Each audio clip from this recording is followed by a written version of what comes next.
शहीद करेंगे। मुकेश सहनी जिंदाबाद।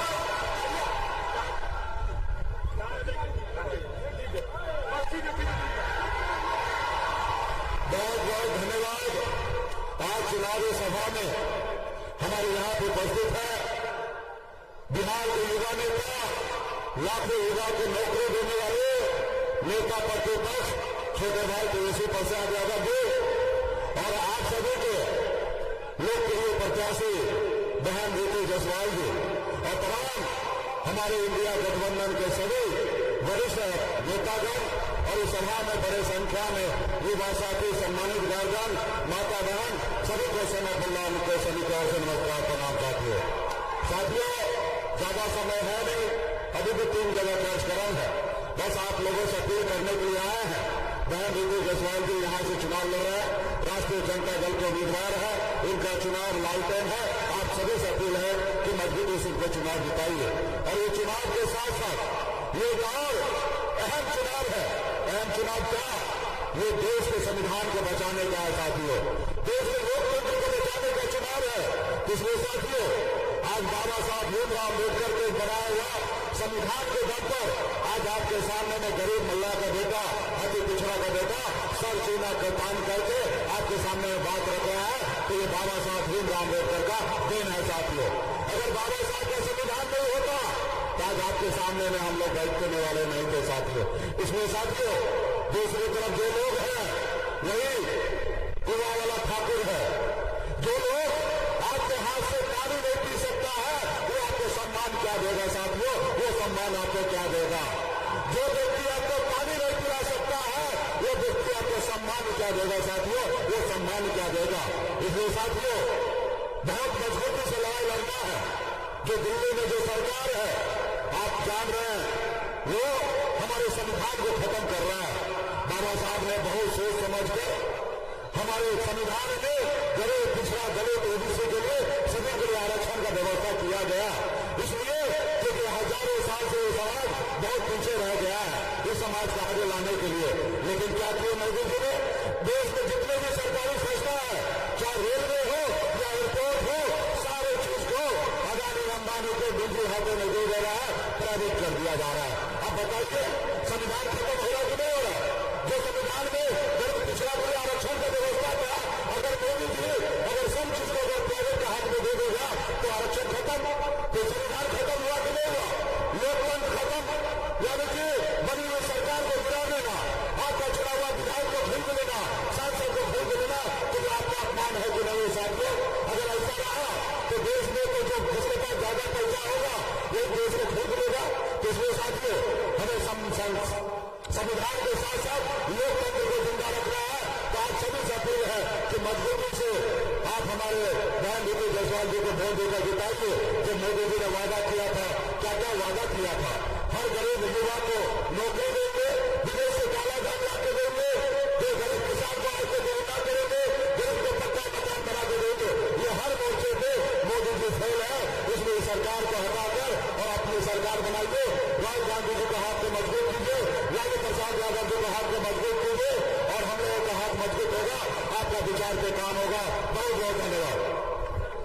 नौजवान युवा साथी, आप लोगों के बीच आने का मौका मिला और आप लोग इतनी देर से यहाँ हमको सुनने आए, इसके लिए आप सब लोगों को दिल से धन्यवाद देते हैं। आप सबका अभिनंदन और स्वागत करते हैं। ऋतु जायसवाल जी है, पढ़ी लिखी महिला है, उनके पति भी अधिकारी रह चुके हैं और कोचिंग कराते हैं बच्चों को ताकि वो अपना भविष्य बेहतर बना सके मुफ्त में। खुद ये मुखिया रह चुकी है, उपराष्ट्रपति, प्रधानमंत्री ने इनको नवाजा है पूरे देश में सबसे बढ़िया मुखिया के रूप में। तो आप समझ सकते हैं कि अनुभव भी है, तजुर्बा भी है, महिला है, पढ़ी लिखी है। इसमें हम लोगों ने इनको शिवहर से प्रत्याशी बनाया है। सोच विचार करके पार्टी में सब लोगों से राय लेकर के हम लोगों ने उनको बताया, बनाया है। और आप सब लोगों से अपील करने आए कि लालटेन पर बटन दबा करके बहन ऋतु जायसवाल जी को आपने भारी बहुमत से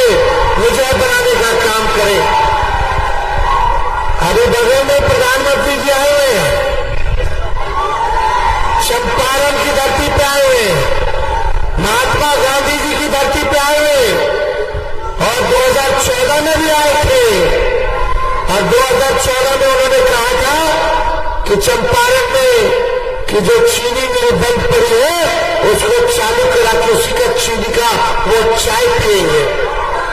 आज 10 साल बाद वो आए और 10 साल बाद उनको चीनी मिल याद नहीं रहा। देखिए, हमको बैठ करके ही बोलना पड़ रहा है। हमारे कमर की हड्डी में चोट है।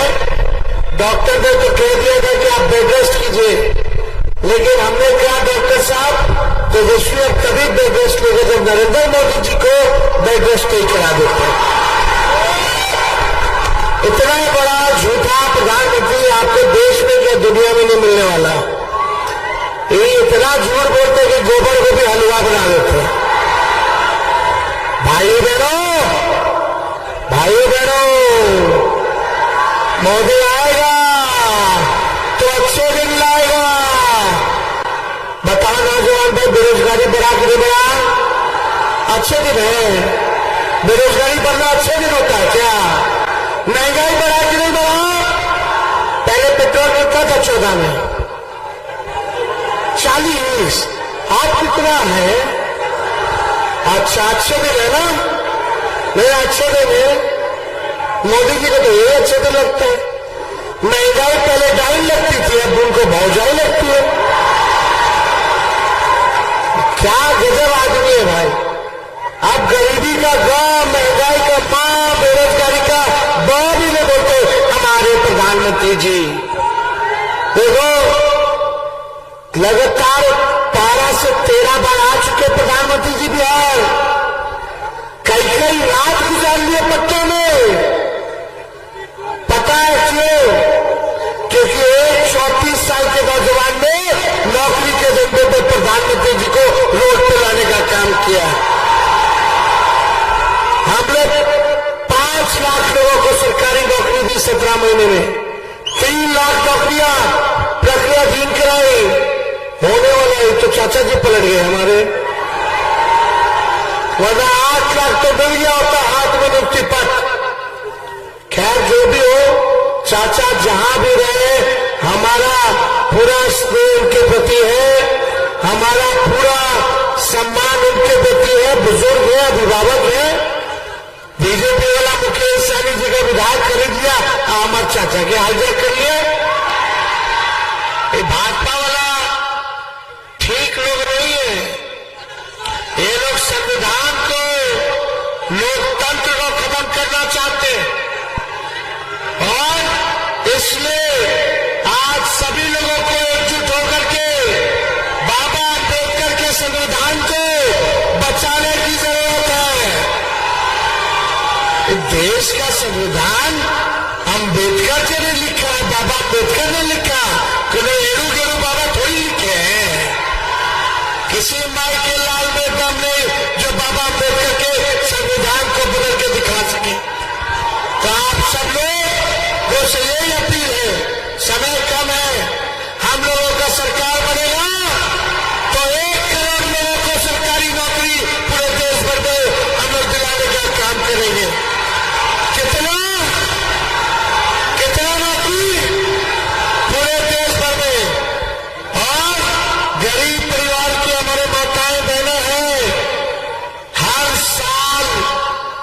साल 1 लाख रुपए के सहयोग गरीब बहनों को हम लोग करेंगे। यानी हर महीने गरीब परिवार की बहनों को 8,333 रुपए उनके अकाउंट में खटाखट। और आप सब लोगों को बता दें कि गैस सिलेंडर जो मोदी जी ने 1200 किया है उसको 500 कर दिया जाएगा। अग्निवीर योजना को खत्म किया जाएगा। पहले जैसे बहाली होती थी वैसे बहाली होगा। मोदी जी हो गए 75 साल के, मगर करे और 5 साल। हमारा भैया सब सेना में जाना चाहता है माता का, भारत मां का रक्षा के लिए, तो 18 साल में जो नहीं, अब 22 साल में रिटायर है। अब 22 साल बाद क्या करेगा मैं नौजवान भाई? अग्निवीर योजना में कोई शहीद हुआ तो शहीद का दर्जा नहीं है, पेंशन नहीं है, कैंटीन की सुविधा भी नहीं है। इसलिए इस कानून को खत्म करेंगे और जो पहले जैसा सेना में भर्ती होता था वैसे ही शुरुआत हम लोग करें और शहीद को दर्जा भी मिलेगा, सम्मान भी मिलेगा और पेंशन जो होगा ओल्ड पेंशन को हम लोग लागू करवाने का काम करेंगे। 10 फसलों पर किसानों को एमएसपी देंगे। तो इसलिए ये सारा काम हम लोग कर रहे हैं। लेकिन आप लोग मधुबन की जनता बताइए, माहौल एकदम टनाटन है कि नहीं? टनाटन रखिए, माहौल टनाटन। और बीजेपी को क्या हाल है? बीजेपी का बताइए।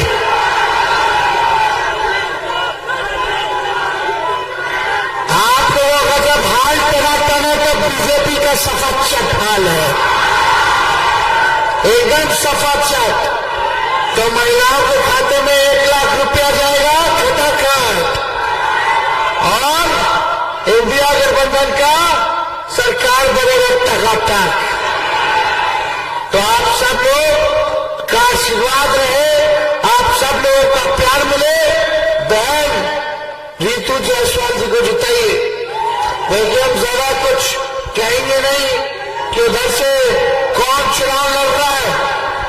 आप सब लोग होशियार हैं, आप लोग जानते हैं कि उधर से कौन लोग चुनाव लड़ रहे हैं, लेकिन हमको अपना समय उन पर बोल करके बर्बाद नहीं करना है।